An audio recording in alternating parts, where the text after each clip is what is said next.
The story of Hiranyakashipu, Skanda 7, chapter 2, 2 to 4.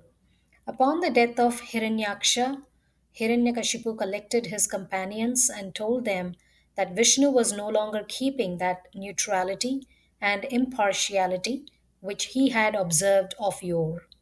On the contrary, he had taken the side of the Devas under the pretense of Upasana.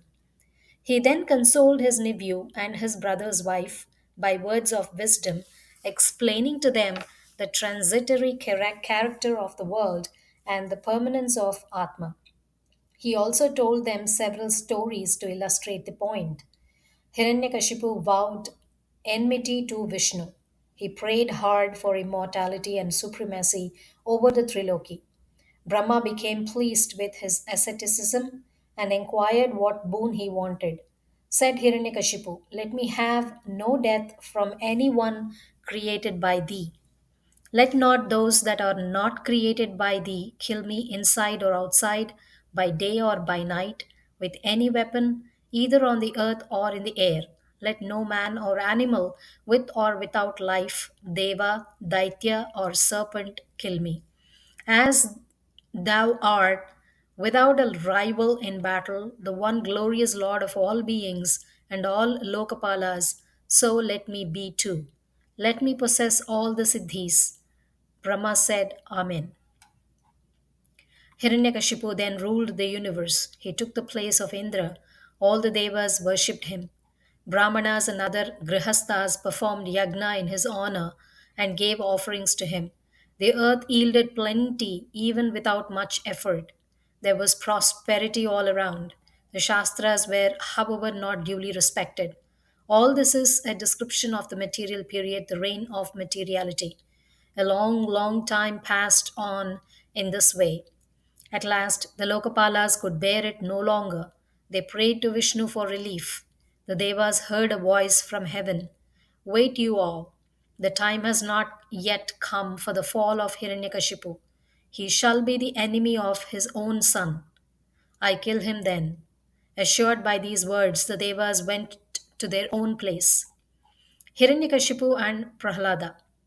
Skanda 7, chapter 4 to 9. Hiranyakashipu had four sons. Of these, Prahlada was great in his virtues. He was respectful, well behaved, truthful, self controlled, friendly to all beings, and great in his devotion. Even in his infancy, he gave up play and constantly meditated on Vasudeva. The things of the world had no relish for him. In the exuberance of devotional feelings, he sometimes laughed, sometimes wept, sometimes sang, and sometimes danced. At times, when the feelings were profound, he remained quiet with hair standing on end while tears flowed down his cheeks. Shanda and Amarka, sons of Shukra, had charge of the education of Prahlada. He heard and learned whatever they had to say, but he inwardly did not like the teachings about mine and thine and about the transitory things of the world. Once Hiranyakashipu placed Prahlada on his lap and asked him, "What do you consider to be righteous?" Prahlada replied, "Human souls enshrined in bodies are always distracted on account of false perceptions. O great Asura, I therefore consider it righteous to leave the house, which, like a dark well, causes the downfall of Atma, in order to go to the forest and take the shelter of Vishnu." Hiranyakashipu smiled and said, "It is thus that boys are spoiled by others. Take him back to the house of his teachers and let them see that Vaishnavas in disguise may not confound his buddhi." The teachers brought him to their house and asked him in gentle and sweet words, "Child, do not conceal anything from us. We are your teachers. Tell us whether this perversity is spontaneous in you or whether it is acquired from others."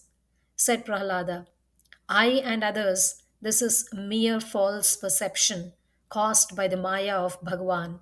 So, salutations to him.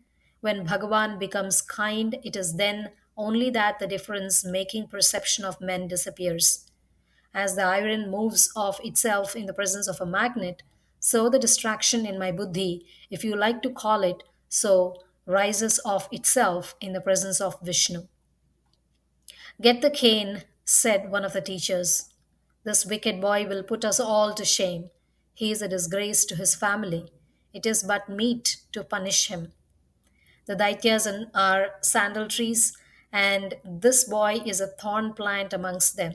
Vishnu is the one for the extirpation of the sandal forest, and this boy is his handle. They threatened Prahlada in various ways and taught him dharma, artha, and kama, and the different devices to subdue one's enemies. At last they thought Prahlada had been well trained, so they took him to the king. The king embraced the child and said, Prahlada, my boy, you have been so long with your teachers. Tell me what you have learned as the best of all. Prahlada replied, hearing of Vishnu, recital of his glory, constant remembrance of him, attendance on Hari, his worship, adoration, service, and friendship, and offering oneself entirely to him, this is ninefold bhakti. This bhakti is to be offered to Vishnu and acted upon.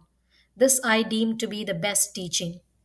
Hiranyakashipu reproved the teachers in anger. They told him it was neither from themselves nor from anyone else that Prahlada had these teachings, but that they were spontaneous within him. The Asura king then addressing his son said, if you have not learned these things from your teachings, when could you have such a vicious inclination? Prahlada replied, inclination for Vishnu does not come to the Grihastha either from himself or from any other. One blind man cannot lead another. It is the company of Mahatmas alone that can give such an inclination. Hiranyakashipu could bear it no longer. He threw down the child from his embrace and asked the Asuras to kill him at once or expel him. They cried out, kill him, and struck the 5-year-old child with their spears. But Prahlada was deeply concentrated in Bhagavan, so he felt not the spears at all. This put Hiranyakashipu in fear, and he devised means to kill the boy. He tried big elephants, venomous serpents, tantric practices, throwing down the child from the hills, enclosing him in cavities, poisoning, starvation, cold, air, fire, water, but failed to kill his innocent son. He then thought his end was near at hand and became melancholy. Skanda and Amarka told him not to entertain fears but wait till Shukra came. The king asked them to take charge of the boy once more. They again commenced to teach him their sciences. One day the teachers left the house on business. The boys were all engaged in play and they invited Prahlada into their midst. Prahlada took the opportunity to instruct the boys. He explained to them in eloquent terms the transitoriness of all joys and sorrows and the vanity of all worldly attachments.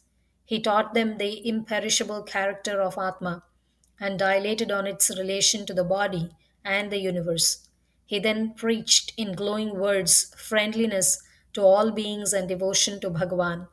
He then told the boys that he had learned these things himself from Narada. The boys expressed wonder, for they knew Prahlada to have been always under the tuition of Shanda and Amarka. Prahlada informed them that when Hiranyakashipu had gone to the Mandara mountain for prayer, the Devas attacked his kingdom and Indra carried away his wife. Prahlada was then in her womb. Narada kept Hiranyakashipu's wife in his own ashrama till he had taught her more for the child in the womb than for the mother, the whole of Atmavidya. Prahlada again continued the discourse and impressed on his companions in the most eloquent words, full of wisdom, the utility and nature of devotion. The teachers returned and found the contagion of Vaishnavism had also spread amongst other boys. They instantly reported the matter to Hiranyakashipu. The king became all wrath and angry. He sent for Prahlada. Prahlada approached him with all respect and humility. The king thundered forth thus, what makes thee so often disobey me, thou vile enemy of thy own race? Dost thou not know that I will instantly put thee to death? All Triloki dreads me. and trembles when I am enraged. But thou dost break my words without the least fear in thy mind. Father, said Prahlada, Bhagavan is my only strength. He is not only my strength, but also yours, and that of the whole world. Look upon all as your own self, Father. Unfortunate that thou art, said Hiranyakashipu. Tell me who else is there besides myself, whom you call Bhagavan or Ishvara. Where is he? Said Prahlada. He is everywhere. Why not then in this pillar? Yes, I see him there. Well, let me sever your head from your body and see how your Hari can preserve you.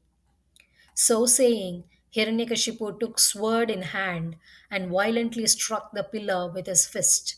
The great noise was heard at the time, and the fearful Nrasimha came out of the pillar, half man, half lion.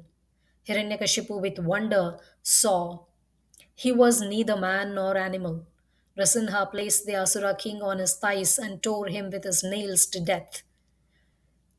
The devas all collected and prayed to him one after the other. But Nrasimha was still in a rage, and they dared not approach him. Brahma at last sent Prahlada to pacify him. Prahlada approached him slowly and prostrated himself at his feet. Nrasimha became full of tenderness and placed his hand on the head of Prahlada. That divine touch removed all evil from Prahlada and illumined his mind with Brahma Vidya. He then broke forth into a prayer, perhaps the most sublime in the Bhagavata Purana. The prayer of Prahlada is continued in the next session.